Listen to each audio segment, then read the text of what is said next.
अस्सलाम वालेकुम व्यूअर्स, आज की इस वीडियो में हम आपके साथ शेयर करेंगे 6 पैनल फ्रॉक की कटिंग और स्टिचिंग। ये बचा हुआ फैब्रिक है। सलवार और कमीज से जो फैब्रिक बच जाते हैं वही वाला फैब्रिक है ये सलवार से फैब्रिक बचा था। सिंपल सलवार थी तो उसमें से साइड से फैब्रिक बचा था, तो इसे हम पहले साइड में रखेंगे। और ये कुर्ती का फैब्रिक है, कुर्ती की साइड से निकला है ये वाला फैब्रिक। इस वाले फैब्रिक को हम अच्छे से सेट करके रखेंगे और इसके बाद में ये जो सलवार वाला फैब्रिक है उसे हम इसके बराबर रखकर इसे नाप लेंगे। सलवार वाले फैब्रिक की लेंथ 30 इंच है, तो यहाँ पर हम आप देख सकते हैं 30 इंच है, तो इसे हम साइड में रखेंगे। और ये जो कुर्ती का फैब्रिक है इसे हम 30 इंच लंबाई में कट कर लेंगे। यहाँ 30 इंच पर हमने निशान लगाया है। अब इस निशान के ऊपर हम इसकी कटिंग कर लेंगे। अब हम इसकी चौड़ाई मार्क करेंगे। ये डबल फोल्ड फैब्रिक है, इसकी चौड़ाई 9 इंच है। ऊपर से भी हम 9 इंच पर निशान लगाएंगे और दोनों को बराबर करते हुए यहाँ पर हम इसे कटिंग कर लेंगे। ये ऊपर से भी 9 इंच है और नीचे से भी 9 इंच है इसकी जो चौड़ाई है डबल फोल्ड करके। अगर हम इसे 4 फोल्ड करके इसकी चौड़ाई बताएं तो ये इसकी चौड़ाई है 4.5 इंच। सभी फैब्रिक को हम बराबर करके रखेंगे और फ्रॉक की मार्किंग करेंगे। तो यहाँ पर हम एक बार आपको दिखा देते हैं कि इस तरह से अगर हम मार्किंग करेंगे तो ये बार बार खुल जाएगा, इसीलिए हम इसे स्टिच कर लेंगे पहले। यहाँ पर आप देख सकते हैं हमने सारी पीसेस को आपस में जॉइंट कर लिया है सिलाई करके। अगर आप सिलाई नहीं लगाना चाहते हैं तो पहले पिन लगाकर इससे की कटिंग कर लें, बाद में इसके ऊपर सिलाई लगा लें। सिलाई तो लगानी ही तो इसलिए हमने पहले ही सिलाई लगा ली है। अब हम इसके ऊपर फ्रॉक की मार्किंग करेंगे। शोल्डर हमने ली है 5.5 इंच और आर्म होल हम यहाँ पर रखेंगे 6 इंच। हाफ इंच हम सिलाई में चला जाएगा तो 5.5 इंच ही बचेगा। तो यहाँ पर हमने 6 इंच आर्म होल पर हमने निशान लगा लिया है।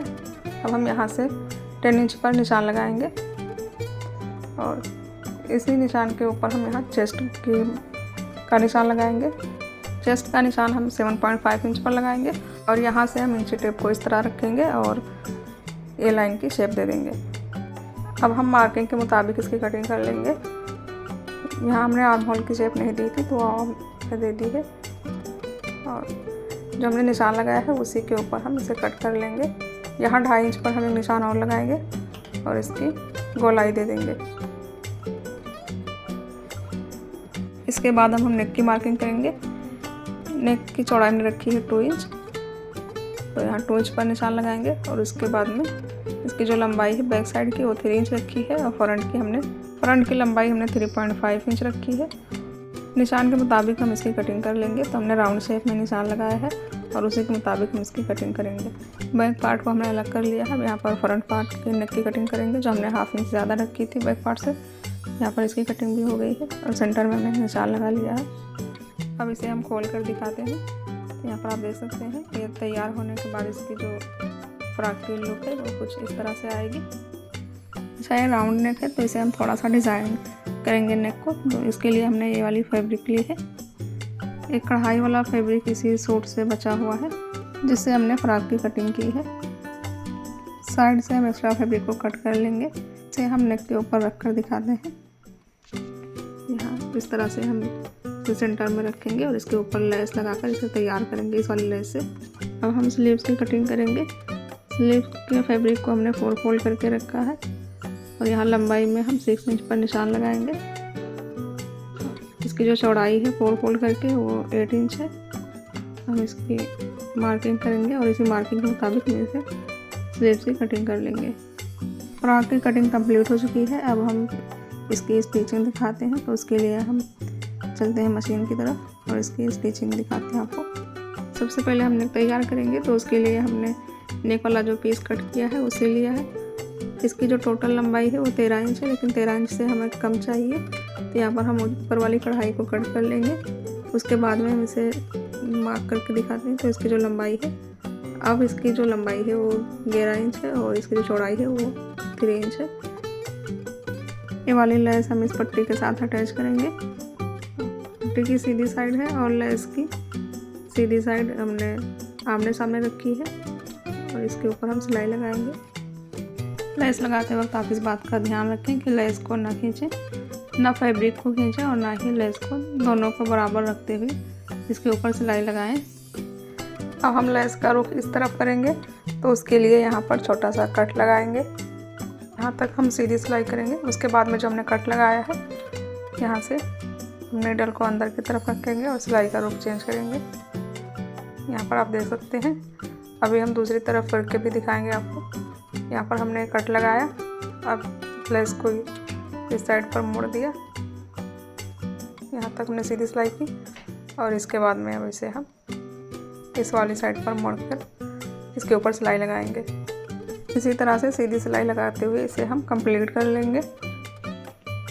यहाँ से हम धागे को कट करेंगे और लेस को भी कट कर लेंगे और नीचे हमारे पास जो एक्स्ट्रा फैब्रिक है उसे भी हम कट कर देंगे।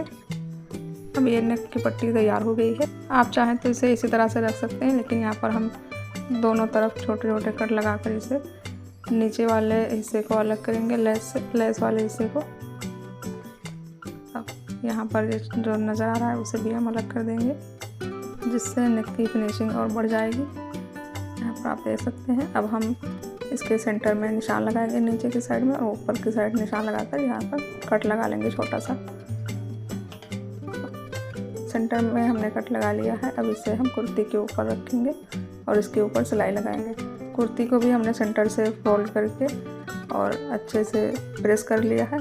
जहाँ तक हमारी फैब्रिक पट्टी की लंबाई आ रही है वहाँ पर हमने निशान लगा लिया है चाक से। अब हम इसके ऊपर सिलाई लगाएंगे। ध्यान रहे कि आपकी सिलाई लेस के ऊपर ना लगने पाए। सिलाई हम फैब्रिक के ऊपर लगाएंगे। यहाँ तक हमने सीधी सिलाई लगाई है। अब यहाँ से हम सिलाई का हमने रुख चेंज कर लिया है, तो उसके लिए हमने नीडल को अंदर रखा है, यहाँ पर आप देख सकते हैं, और उसके बाद में सिलाई का रुख चेंज कर लिया है। इस लेस को हमने सिर्फ नेक में ही लगाई है। अगर आप चाहें तो इसे दामन पर लगा सकते हैं और स्लीव में भी लगा सकते हैं, लेकिन हमने इसे सिर्फ नेक के ऊपर ही अटैच किया है। फैब्रिक पट्टी को हमने बढ़ा के रखा था नेक के ऊपर, तो हमारे पास जो एक्स्ट्रा है इसे हम कट कर लेंगे। अब इसे नेक के ऊपर नीचे ये वाला फैब्रिक रखेंगे और नेक की पट्टी तैयार करेंगे। फैब्रिक को आप अवॉइड करिएगा क्योंकि इसमें बहुत सारे जोड़ लगे हैं, और ये जोड़ इसीलिए लगे हैं क्योंकि इसमें फैब्रिक बहुत कम था, इसीलिए हमने छोटे छोटे पीसेस को जोड़ करके नेक को तैयार किया है। तो इसके ऊपर जब सिलाई लगाने के बाद जब इसके ऊपर तुरपाई हो जाएगी तो पता भी नहीं चलेगा इसमें कितने जोड़ हैं। इसे हमने कट कर लिया है। अब इसके ऊपर हम बाहर वाले हिस्से के ऊपर हम 1/2 इंच फैब्रिक को फोल्ड करते हुए सिलाई लगाएंगे। आप चाहें तो बकरम के ऊपर भी नेक को तैयार कर सकते हैं, लेकिन हमने छोटी बच्ची का नेक है तो हमने इसी तरह से तैयार कर लिया है। इसे हम इसके ऊपर रखेंगे नेक के ऊपर और सिलाई लगाते हुए इसे कंप्लीट कर लेंगे। इसके बाद में जो एक्स्ट्रा फैब्रिक पट्टी इसे हम कट कर लेंगे और इसमें छोटे छोटे कट लगाकर अंदर की तरफ पलट देंगे। यहाँ पर आप देख सकते हैं। पलटने के बाद इसके ऊपर हम प्रेस करेंगे। तो प्रेस कर लिया है हमने नेक के ऊपर, और अंदर हम जब हमारी फ्रॉक तैयार हो जाएगी तो हम अंदर तुरपाई कर लेंगे, जिससे नेक की फिनिशिंग और अच्छी आएगी। और यहाँ शोल्डर ज्वाइंट करेंगे।